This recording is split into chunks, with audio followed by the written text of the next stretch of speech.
Hi guys! Ang init. Ayan, magdi-deliver na naman kami sa Belleville. Ayan ang i-deliver namin. Parang pareho lang siya. Andun yung amo ko. Mamayang gabi. Ang init. Ano na dito? Alas 7.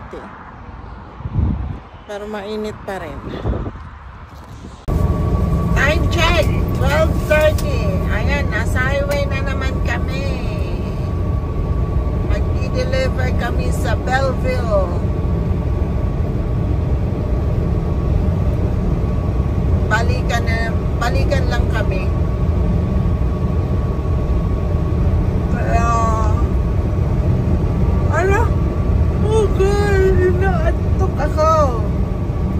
Around 5 o'clock, andun na kami, and then balik ka agad.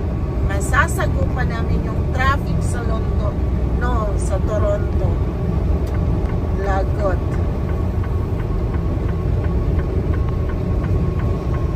Kaya tiis. Ayan, madilim. Kasi alas 12, no? Kaya madilim.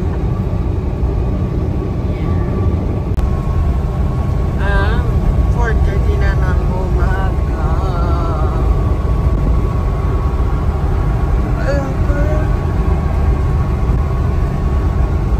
I think 30 minutes pa.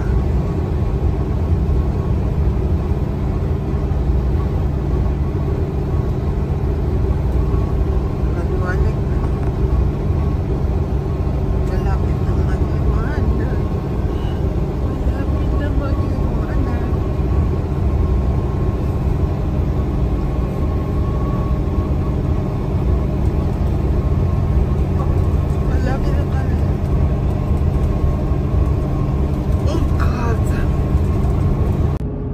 Sinusundan ko nila kay Go. Ayan siya. Ayan, sinusundan ko siya kasi tinanggal na namin doon sa on route. Ayan, malapit na kami. Dito na kami. Dito na kami.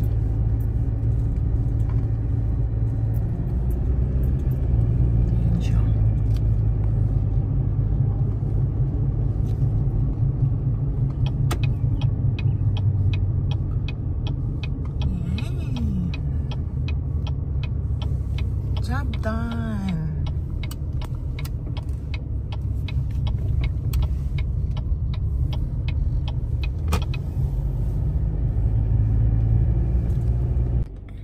Ayan, nandito na kami, nakadating na kami sa Belleville. Naka-deliver ulit ng isa. Kasi 1 linggo kaming nabakante, kaya yung garden ko yung tinapos ko. Ngayon naman, naka-deliver ulit kami ng isa nga. Hindi ko alam kung ano na naman yung susunod namin. Kaya yan. Thank you so much guys. Thank you. See you next time. Bye bye. We love you all.